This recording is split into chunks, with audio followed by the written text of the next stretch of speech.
नमस्कार दोस्तों, मैं डॉक्टर अरूप मेरे YouTube चैनल हेल्थ फ्रेंड में एक बार फिर से आप सभी का हार्दिक स्वागत करता हूं। आज मैं काफ़ी सारे पेशेंट्स के एक सवाल जो कॉमन सवाल है कि बच्चे को बार बार फ्रिक्वेंटली कोल्ड, कफ और फीवर हो रहा है, घड़ी घड़ी बुखार हो रहा है, जुकाम हो रहा है, खांसी हो रहा है, क्यों हो रहा है, उसके बारे में जवाब देने के लिए कुछ इन्फॉर्मेशन इससे रिलेटेड आपके समक्ष शेयर करने के लिए आया हूँ। इससे पहले कि ये वीडियो स्टार्ट करूँ, अगर आपने मेरा चैनल अभी तक सब्सक्राइब नहीं किया है तो कृपया इसे सब्सक्राइब करें, और अगर मेरा वीडियो आपको अच्छा लगता है तो इसे ज़्यादा से ज़्यादा लाइक और शेयर करना ना भूलें। और आप इसी प्रकार से अपने सवालों को कमेंट बॉक्स में और साथ में सुझावों को भी ज़रूर भेजते रहें। काफ़ी सारे मदर्स और पेरेंट्स का ये सवाल था कि मेरे बच्चे को बार बार फ्रिक्वेंटली जुकाम, खांसी, बुखार क्यों बार बार हो रहा है या क्यों होता रहता है, क्या कारण है। हम तो काफ़ी उसको ध्यान देते हैं, हर बार आप मेडिसिन दे रहे हैं, एंटीबायोटिक्स दे रहे हैं, फिर भी बार बार बच्चे को 15 दिन, 20 दिन या महीने भर में क्यों हो जा रहा है। तो इसके बारे में कुछ इन्फॉर्मेशन मैं शेयर करूँगा।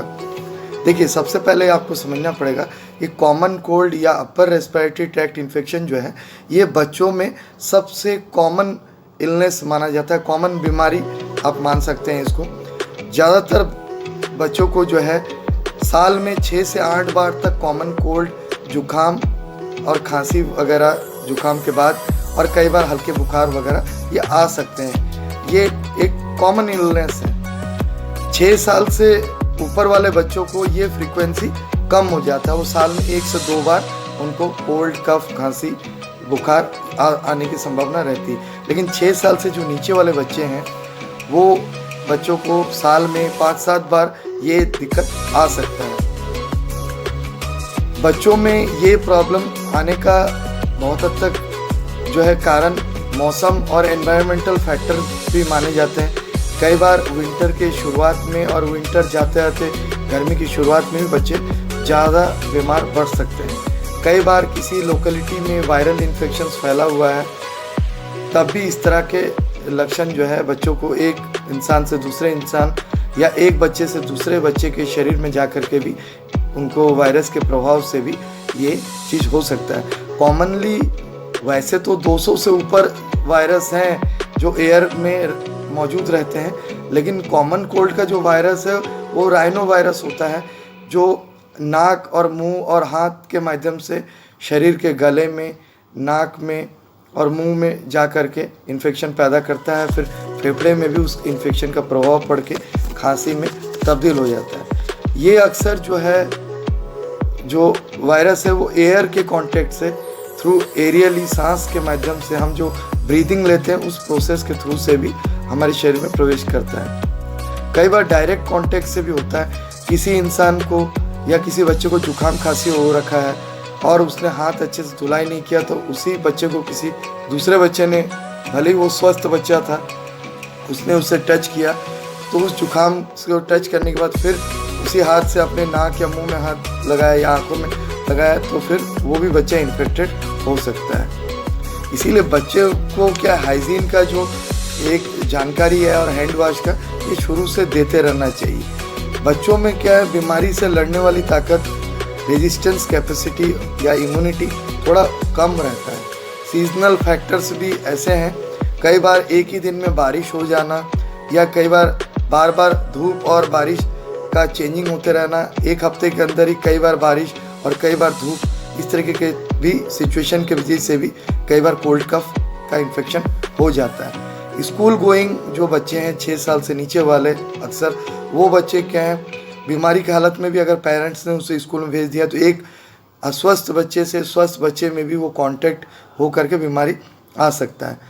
हाथ का तो माध्यम मैंने बताया ही है, हर बच्चों को कम से कम हैंकरचीफ, रुमाल वगैरह जो है और हैंड वॉश का जो है टेक्निक, और छींक आए या खांसी आए तो किस प्रकार से बचाव करना चाहिए हाथ से, ये चीज़ जानकारी जरूर देना चाहिए। इस माध्यम से भी बीमारी बच्चों में फैलता है। कॉमन कोल्ड के जो सिम्टम होते हैं वो 1 से 3 दिन तक जो है अधिकांश बच्चों में मौजूद रहते हैं। पहले दिन तो बिल्कुल हल्का रहता है, दूसरे दिन और तीसरे दिन थोड़ा सा तीव्र हालत हो जाता है। 3 दिन ख़त्म होते होते लगभग अधिकांश बच्चे ठीक हो जाते हैं। जो स्मॉल बेबीज़ होते हैं 1 से 2 साल के नीचे तक जो है उनको रात को सोने में थोड़ा सा दिक्कत होता है, नाक बंद रहता है, नाक से कई बार आवाज़ भी आने लगता है, सांस लेने में थोड़ी सी हल्की कंजेशन थोड़ा शिकायत रहता है। कई बार बच्चे दूध पीते ही ब्रेस्ट फीड करते ही वॉमिट कर देते हैं या डायरिया का सिम्टम रहता है और हल्का बुखार भी कई बार रहता है। और कई बार ये कफ का इन्फेक्शन होकर अपर रेस्पिरेटरी ट्रैक्ट इन्फेक्शन होकर बुखार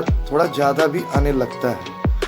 थोड़े उससे ज़्यादा बड़े बच्चे जो हैं 5 साल 6 साल 3 साल 4 साल के जो बच्चे हैं उनमें नाक बिल्कुल बंद होकर रहना या बार बार नाक से पानी आना, छींक आना, गले में जो है खराश जैसा महसूस करना, आंखों से पानी आना, कई बार आंखें मोटी मोटी सूजन आ जाना, शरीर में हल्के हल्के रैशेस भी कई बार दिखाई देते हैं, गले में दर्द महसूस होना, कुछ भी पानी भी पिएंगे तो गले में अटकने जैसा, जॉइंट में पेन, बच्चे पैर का दर्द हाथ का दर्द भी बताने लगते हैं। कई बार लो ग्रेड फीवर, हल्का बुखार 99 100 तक, उसके बाद कई बार 101 2 3 तक भी कई बार बुखार आने लगता है। चिलनेस, कंपन जैसा महसूस होगा।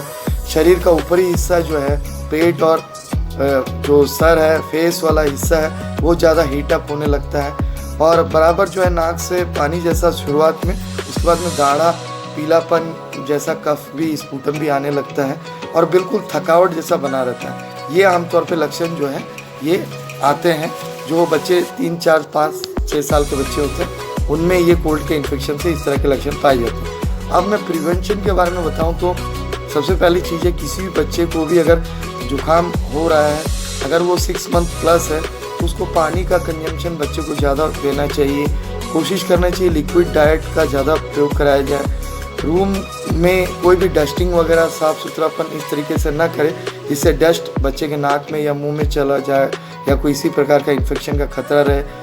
बच्चों को हैंड वॉश का टेक्निक जरूर सिखाते रहिए।